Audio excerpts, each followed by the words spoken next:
Hey travelers, Mag and I here on day 87 of our trip around the United States. Now this morning was supposed to be a full admin day in Duluth, but with the way the weather's been going, we decided that we were better off just gonna go geocaching on the road with the miles that we intended anyway. We're starting off our morning here from the Knife Bay Rest area, and today is going to be a Lake Superior kind of day. It will also be the last day that we'll be seeing of Lake Superior on this trip. Today is almost entirely about the DeLorme pages. We will be spending almost our whole day between Lake County and Cook County. Over 300 miles we're going to follow the coast of Lake Superior all the way up to the tip of Minnesota, and then back down again before we start inland. We have a lot of earth caches on the schedule today, and most of them are focused on Lake Superior. So I'm expecting we're going to get a lot of different views of the lake from a lot of different vantage points, and we're going to get to see what kind of mood it's in today. Based on the weather we've been having, I'm betting it's going to be in a surly mood, much like I was yesterday morning before the bridge lifted my spirits. And as you can tell by the river behind us, the rains have been moving and the water has got a good flow today. So if we happen to come across any waterfalls, maybe we'll get to actually see the water falling like it should be. No matter what happens, we're a day ahead on the schedule, so we know we're good on timing. It's just a matter of cutting through our miles, finding our geocaches along the way, and enjoying all the views of Lake Superior that we get to see as we progress. Looking forward to seeing everything today has in store. Come along and join us for the fun. Let's go! This morning's wet and rainy adventure got kicked off at Two Harbors, an old railroad and iron ore shipping town, which was the state's first iron port in 1884. There are several trains parked outside of the Duluth and Iron Range Depot Museum, all of which have a bit of history that have contributed to the growth of this town.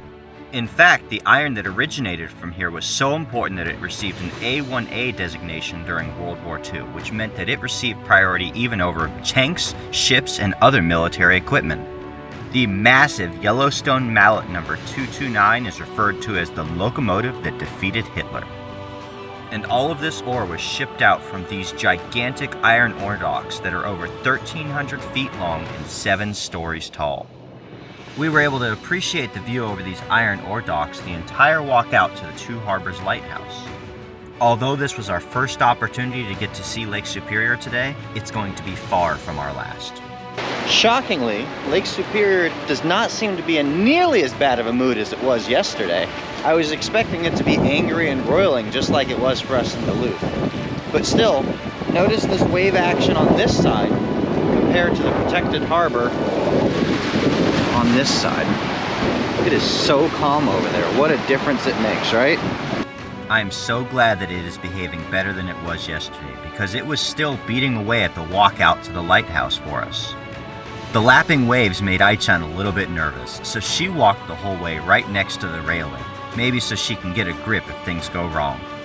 And wouldn't you know it, as soon as we reached the lighthouse, the sky opened up and really started pounding us. All day long we kept Lake Superior immediately on our east side as we progressed steadily northward toward the tip of the state. It was quite a scenic route, despite all the rainfall we experienced. And we couldn't resist jumping out to appreciate the view all along the way. 39 miles north of Duluth, we finally reached Gooseberry Falls State Park. This is the first of 8 state parks that were developed along Lake Superior's northern shore. It features many hiking trails all centered around the falls, so we started at the bottom and slowly worked our way up tier by tier. And our disappointment with slow trickling waterfalls came to an end today, because this waterfall was going.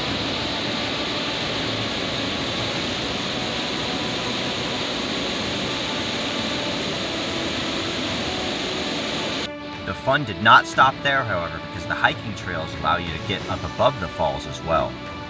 It was a rainy walk, and once again, we were soaked to the bone by the time we got up to the top, but it was well worthwhile. From above the falls, you can actually walk directly underneath the bridge that the highway crosses over on. From underneath the struts, you're afforded a whole different set of views of the falls. Not to mention a history lesson of the geology of the area and the construction of this marvelous bridge. Topped off by one more tier of the fall off to the other side. As luck would have it, our next stop was going to be at a waterfall too. We made our way over to Beaver Falls within Beaver Bay. As we might have expected, these waterfalls were gushing just like Gooseberry Falls had been. The river was also overflowing into several parts of what might have been a trail at other times. I certainly have no complaints about dry waterfalls today. It is quite a turnaround. Yeah, today is definitely a waterfall kind of day. This is awesome. Things got pretty crazy pretty quickly when I realized the geocache I'd come here to find was just on the other side of this little trickling stream. I certainly wasn't about to let that stop me though. I figured out a safe way to cross and made my way onto the island to find the prize. Man, oh man, the things that geocachers will do to find a geocache. But it's all worthwhile as long as we get to add our names to that magically coveted logbook. I think normally to get to this one, you can just walk right across there, right onto this little island we're on. That's not a good idea.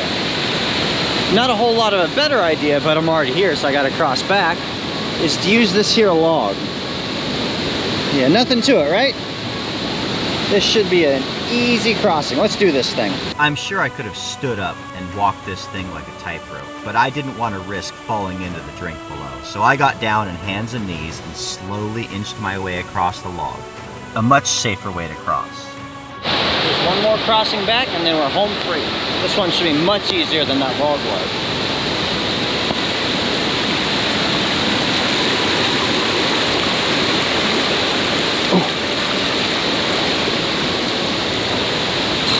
Cinch. Seriously, I wouldn't recommend trying this. Hey my man, have you seen a geocache around here? Oh, okay. I appreciate that. He says it's right back here. Let's go check it out. The best part about being drenched from the rain is that you no longer care about shaking the trees and dropping all the water on yourself, so you can just haphazardly push your way into the woods in search of the prize you're looking for. And there it is. And wouldn't you know it, there's even an easier approach to get to it. It's safe to say this is the geocache we're looking for. Ooh, it is filled with stuff too. Next time though, don't make me take the long way when there's a short way right over there, okay my friend? Alright, I'll see you later, Big Bear. Bye buddy. On the long drive up to the abandoned Taco Night Harbor, we finally broke through. Finally, we get some blue skies. Now maybe we can dry out a little bit because we are absolutely soaked.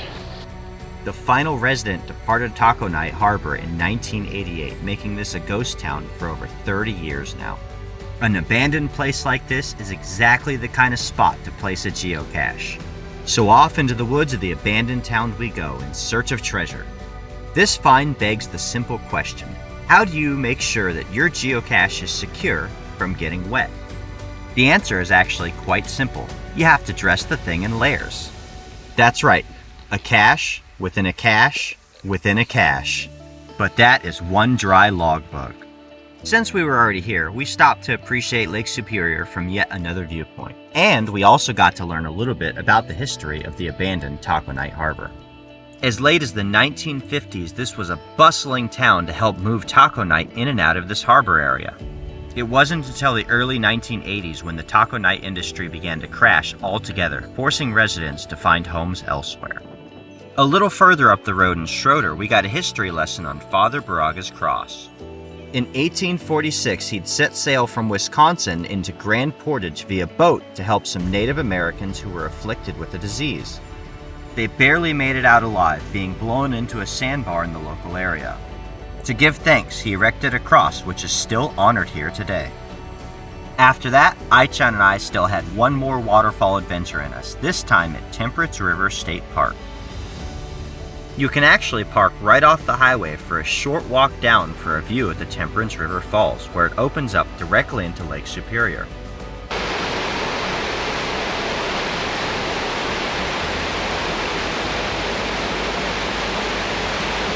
And while that does make for quite a spectacular view, the real adventure takes place upstream.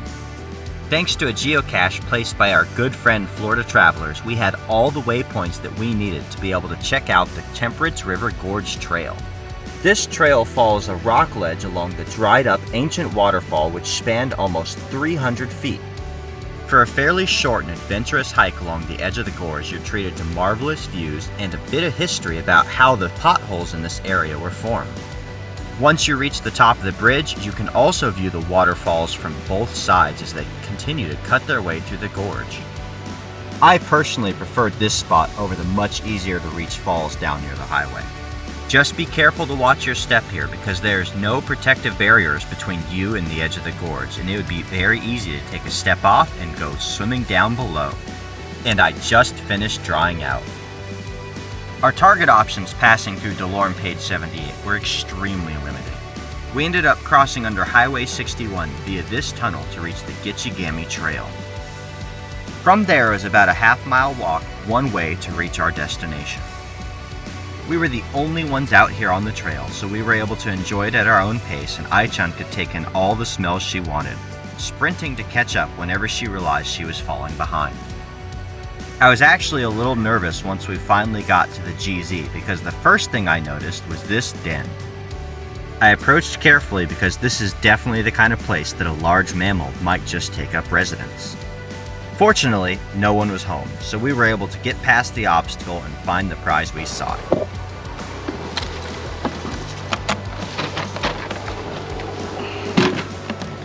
Ooh, a 50 caliber ammo can. The best kind.